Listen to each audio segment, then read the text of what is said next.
What if I told you that I went from failing my first few prop firm challenges to making well over $200,000 in prop firm payouts? And I did it without any degree. I did it without any magical indicators. Just discipline, consistency, and a trading strategy that works. If you're stuck in that losing cycle right now, this video will change your trading forever. Let's start with my prop firm journey. I started trading with FTMO back in 2019. Like many traders, I was excited, motivated, and I thought I had it all figured out. I passed my funding challenge fairly quickly and even got a couple of small payouts. That gave me a sense of confidence, or maybe even overconfidence, but what followed was a rough patch. I started losing trades, breaking rules, chasing setups, basically doing everything that disciplined traders should not do. 2020 was the year I learned the hard way. I blew accounts, failed challenges, and realized that luck or one good setup wouldn't sustain me in the game. I did few payouts here and there in 2020, but nothing major. They were all small payouts trading instant funding accounts with one prop firm back then. But everything started to shift in late 2021. That's when I went back to the drawing board, and after nearly 2 years of trying, failing, and reflecting, I focused on becoming consistent rather than profitable. And that mindset, it changed everything. From then on, I started receiving regular payouts, and over time, those payouts ended up being over $200,000 across multiple different prop firms. But the real win wasn't just the money, it was the confidence, the control, and the structure that I had developed in my trading. Now the question is, what actually made me a profitable trader? Most traders think that profitability starts with the perfect trading strategy. But the truth is, strategy is just a small part of the bigger picture.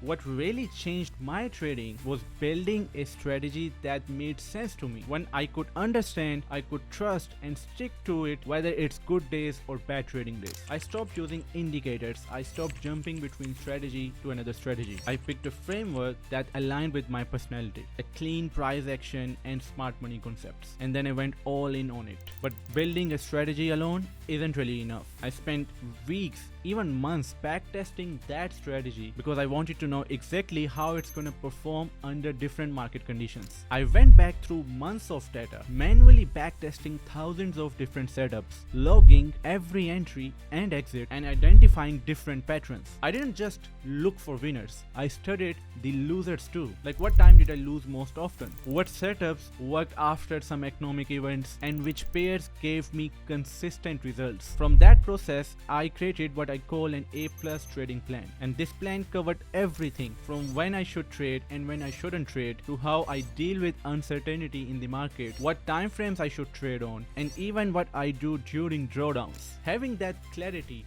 made trading less emotional and more mechanical, because I wasn't second guessing my entries anymore. I had rules that I was following, and I was sticking to them every single time when I was looking for trade opportunities in the market. Which brings me to my next point, mastering risk management. Once I had my strategy and plan in place, I turned my full attention to risk management, because without it, no strategy in the world can make you a profitable trader. I used to think risking 2 to 3% per trade would help me hit my profit targets faster, but all it did was wipe out weeks of progress because of one bad trade, and that was a hard lesson to learn. But after that, when I realized that I was making this mistake, I started risking 0.5% to 1% per trade, and on some setups when I had less confluences, I even went lower, like especially during periods when my win rate dropped or volatility in the market was too high. I learned how to adopt my risk based on my performance, scaling down when I wasn't in sync with the market, and increasing only after winning multiple trades with strong setups in the market. That flexibility helped protect my capital while still allowing growth. Now, risk management also means controlling yourself.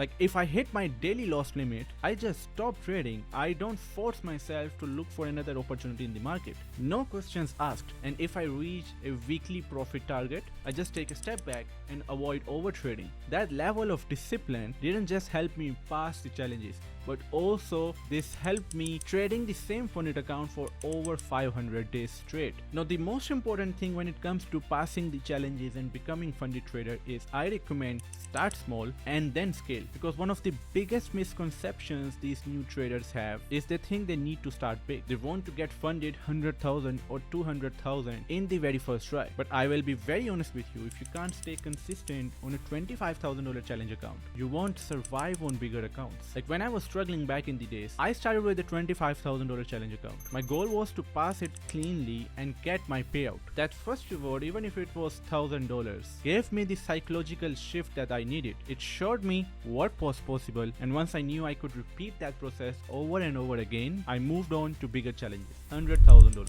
$200,000 funding, and eventually ended up getting overall 1.2 million in funding at one time from different firms. And here is the magic of prop trading. You don't really need massive returns. If you have access to $500,000 in funding, let's say, and you just make 2% a month, that's $10,000 every single month that you're going to be making from trading. And the best part is that you're not even risking your own capital. So if you're trading strategically, sustainably, and with confidence, that's when trading goes from stressful to scalable business. Now I want to give you tips on how to pass a prop firm challenge so that you can also become a funded trader like I am and replicate the same process and make hundreds of thousands of dollars with prop firms. There is a formula to passing a prop firm challenge, and it has nothing to do with taking 10 trades every single day or even hunting for that one big win. For me, it's about focusing only on A+ trade setups. That means trades that I have seen work over and over again, that align with my back-tested strategy and my trading plan. And if it's not A+ trade setup, I simply just don't take any trade, period. The other thing is that you need to avoid over trading. Some of the challenges that I passed only had 10 or maximum 12 trades, and I never rushed to pass a challenge within a short period of time. The fastest path to failing is thinking speed equals skills. Instead, you should focus on protecting drawdown, waiting for the right opportunity that meets your trading plan, and trading only when you have confirmations. The other thing is you also need to simulate challenges before you even go live. The thing that I do, I treat my demo trading environment as seriously as like I'm trading a $100,000 account. This practice will always help you build confidence and execute better under pressure. And one thing that will help you a lot is journaling. Journaling is a game changer. If I had to credit one underrated habit for my growth, it's journaling. I didn't do it for the first few years when I started trading, and I still regret it. And once I started journaling every single trade that I was taking, I saw a huge difference how quickly I improved in my trading. So for journaling, you can use a combination of tools. You can use Notion, you can even use Microsoft Word, and just simply put why are you taking that setup, the time of the day, what's the pair that you're trading, what's the market condition from where you are entering, from where you're going to be exiting, the result of the trade, and even you should mention that what are you feeling emotionally before you enter into the trade,